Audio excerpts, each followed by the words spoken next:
This is Ryan Reagan, the founding partner of HKExcel. Okay, so if you're watching this video today, I assume you have a paper 2 coming up. You're not sure how to tackle the paper 2. Good news for you. Today I'm going to share with you the strategy that level 7 IB students use for the Langlit or Langlit paper 2. Okay, this video, I've developed this video with one of our team members at HKExcel who got a high 7 in Langlit. Okay, so the strategies shared with you today are actually used by students who have successfully gotten a level 7 in Langlit. Okay, and another thing before we go into the tips and the strategy is that you can download our sample essay in the link below. Okay, in the link below we have a sample essay you can download. The sample essay is actually written by the student who got level 7, a high 7 in her Langlit paper 2. Okay, so just by downloading the sample essay and you reading it, it will help you dramatically. And please also pay attention to this video because I'm going to teach you step by step how to get the highest mark in every single criteria in the Langlit paper 2. Okay? The specific strategies of how to tackle the paper and the different criteria. So you may be wondering, how should you study for paper 2? You have two very, very thick novels, extremely thick novels, and then you have to read them and then you need to think of how to answer the question on the spot, right? It sounds like a terribly challenging task to do. So how are you supposed to study for it? Okay, so I'll teach you that today. Okay, so actually, you don't really have to read the novels in full detail, fully, in order to get a level 7 in Langlit paper 2. Okay, the key is that you need to first understand the plot of the whole thing. You can do that by smart notes or whatever. You need to understand the plot and the social context of the two novels you're studying, right? So these you can learn from Smart Notes, okay? Or you can find notes online. Probably you'll get a very good understanding of that. The next step you should do is that you should find actual past exam questions, okay? Like exam questions that actually showed up. You should get at least 5 or 6. Then what you should do is spend as much time as possible to write an essay, a full essay for each of those past papers, okay? Write a full essay and let your teacher check it, okay? Make sure those essays you wrote before the actual exam are actually worthy of a level 7, okay? Make sure you write level 7 essays, okay? Writing full essays before the re-exam is so useful because actually all the exam questions, they are very, very similar. They are so similar, right? So let's say if you write 5, the key here is that if you write 5 or 6 full level 7 essays on the exam, you'll probably find a question that is very similar to the question you have already answered at home. Okay, because for example, one year they may ask you about how it demonstrates loyalty, and the next year might be how it demonstrates friendship, these sorts of things. So it's actually very similar. In the actual exam, you'll probably find a question that is very similar to the question you already answered, and then you can just pretty much copy the answer you wrote at home into the exam. Of course, you need to twist it a little, okay? Twist the answer slightly, but you can apply your answer into the exam question this year, right? So that's all the level 7 students I've interviewed told us that they use this kind of strategy to study, right? Write full essays at home and then in the real exam, try to find a question that is similar to the essays you've written and then basically modify your answer slightly and then copy it into the exam paper, okay? Just now we're going to look at each criteria in the mark scheme. I'll teach you how to go about maximizing your score in each criteria. Okay, so the first criterion A right here, knowledge and understanding. How much knowledge and understanding has the student shown in the part 3 work studied related to the question answered?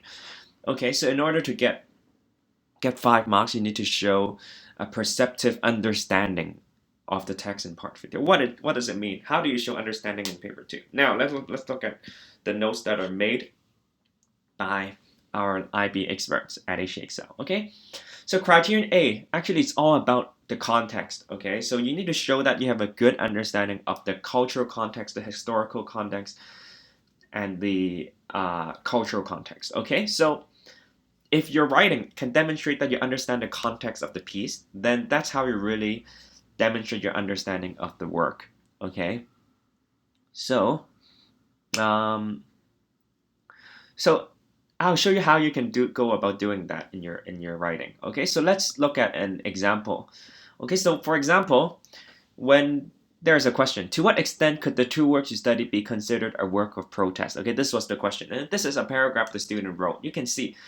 Let's look at how this paragraph demonstrates understanding of the text. Okay, In Hedda Gabler, it is, so the text is Hedda Gabler, okay? It is evident that Ibsen, the writer Ibsen, protests the predetermined roles of men and women through atypical characters of George Tesman and Hedda Gabler.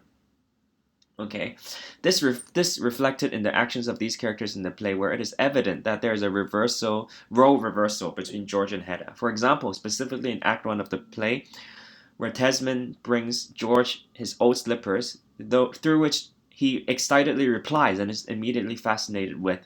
These slippers can be seen to signify domesticity. The fact that George exclaims, "Why, look, Hedda!" The audience is not only shocked, but is also amused to see his infatuation with these items, which in fact should be of Hedda's interest instead, according to social norms. Okay, so I just read you this paragraph. What does this paragraph mean? So basically, there are two characters. They're talking about two characters, George and Hedda. Okay, one is male and one is female. Okay, so normally, according to the social norms at the time that the novel was written, Hedda should be Hedda, who is the woman, should be focused on the domestic work, right? She should be staying at home, basically, and the man should be working outside. But this student is basically arguing that there's a reversal. Okay, there's a reversal of the roles. Okay, so George in this case is actually very excited when he sees the old slippers. Okay, he is infatuated with the slippers. So it shows how it is atypical. It's not typical according to social norms at that time. And this is how the author protests the predetermined roles of men and women. Okay, so you can see how this paragraph shows the understanding of social norms at the time that the work is written. So this paragraph can effectively demonstrate an understanding of the text. Okay. Not only social context is important, it's also important to take note of the cultural context, right? Like historical context. So here's using Hedda as an example, okay? So, for example, the use of characters in Hedda Gabler highlights the gender inequality, okay? So these are some points you can make in the essay. Highlights the gender inequality prevalent in the society, okay? So here are some examples why it is shown in the work. So Hedda is fearful of a scandal which stops her from taking charge of her own life. Okay, so because in that society, females are not supposed to take charge of their own life. So that's why Hedda is worried of a scandal. And he's worried of leaving Tesman because of social consequences. Okay, so these kinds of things you should write in your essay to show that you understand the social and cultural context. And that's how you get a high mark for the understanding of text. Okay, again, you can download the free sample essays I talked about just now, and then this will help you to further understand the how to do this well. Okay, so download the free sample essay in the link below. Okay, criterion B. So let's look at criterion B. What is criterion B all about? Criterion B is about response to the question. How well has the student understood the specific demands of the question? To what extent has the student responded to these demands? How well has the work been contrasted in relation to the demands of the question? So if you want to get high marks, you need to be able to answer the question well, basically. Okay, you need to be able to, your answer needs to fit what is being asked. Okay, the student responds to all implications as well as the subtleties of the question with convincing and thoughtful ideas. Okay, so to make sure that your answer is not irrelevant. Okay, so you must. So one way you can ensure that you can do this, one level 7 tip is that every topic sentence in every paragraph, the first sentence of every paragraph should be a direct answer to the question. This is the best way you can ensure that your answer is actually answering the question. Okay. So I'll give you an example. For example, the question asks, to what extent could the two works you studied be considered a work of protest? So one topic sentence the student wrote is, in A View from the Bridge by Arthur Miller and Hedda Gabler, written by Henrik Ibsen, there are clear elements which display the writer's protest at certain social norms. Okay, sorry, social norms. So you can see how this topic sentence directly answers the question. So all of your topic sentences should be an answer to to the question. It should relate to the question. Another sample topic sentence. Ibsen uses social and historical context to influence Hedda Gabler and protest at aristocrats in his play. Okay, so you can see how this topic sentence also answers this question. Okay, so what you really want to do here is basically your topic sentence has to answer the question, and of course your paragraph after the topic sentence needs to relate to the topic sentence.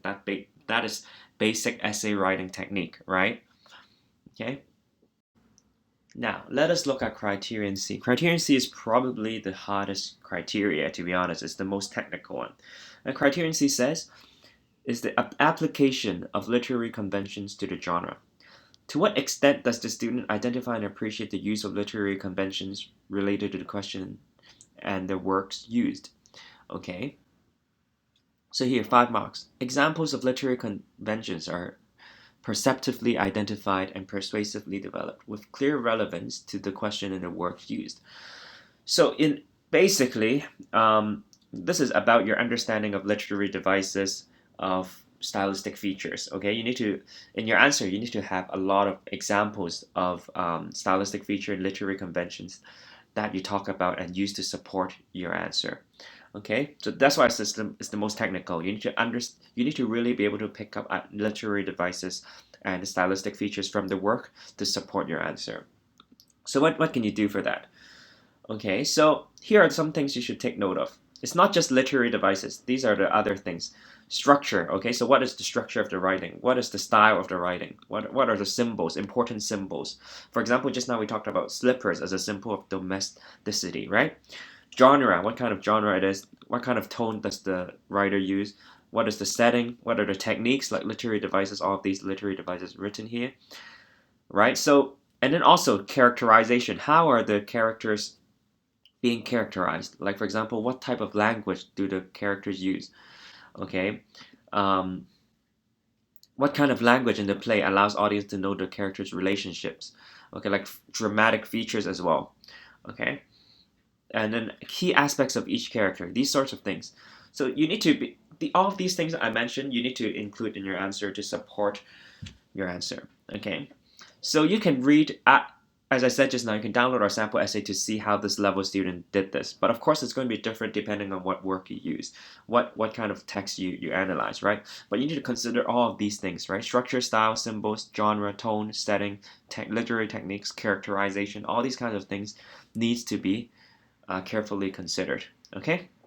What is criterion D? Let's look at the mark scheme. Criterion D, it says how well organized, coherent, and well developed is the presentation of ideas. If you want to get 5 marks, your ideas need to be structured in a logical manner. It needs to be persuasive. You need a coherent structure. Okay, so in simple terms, it means how logically organized is your essay.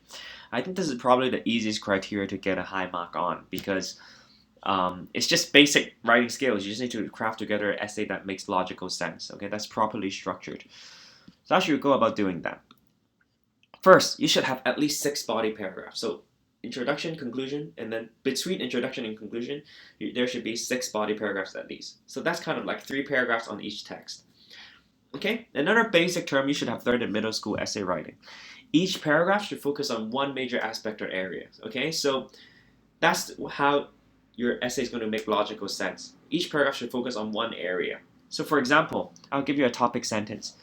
So let's say this is a topic sentence. Similar to Author 1, Author 2 uses character interactions to explore the theme of male dominance. Okay, so this is the topic sentence. If you have this topic sentence, your entire paragraph should be about how character interactions are used to explore the theme of male dominance. Okay, give different examples of character interactions. Right, so that's how one paragraph focus on one major area. Don't incorporate too many different areas or aspects into one paragraph if you want a coherent essay. Okay, and make use of topic sentence. Your topic sentence should be an introduction to what you're going to write in the rest of your paragraph. Okay, and then you should try to link together each paragraph, just like in this example. You can do similar to Author 1, Author 2. So it's kind of like you're linking together the 2 different paragraphs or the 2 different works, right? Okay, let's finish off with the last criteria. Criterion E is basically language. It's how you write. Okay, it's not about using big and fancy words. Okay, you just need to be able to articulate your ideas properly. You need to have a proper writing style, okay, a more formal kind of writing style. So for this, you can download our, as I mentioned just now, and I'll tell you again, you can download our free free essay sample written by our level 7 graduate, okay, in the link below. So I really hope that you find this lesson useful, find this tutorial useful for you, okay. If you like this video, please share it with your friends, okay, who you also want to help. Okay, so see you next time.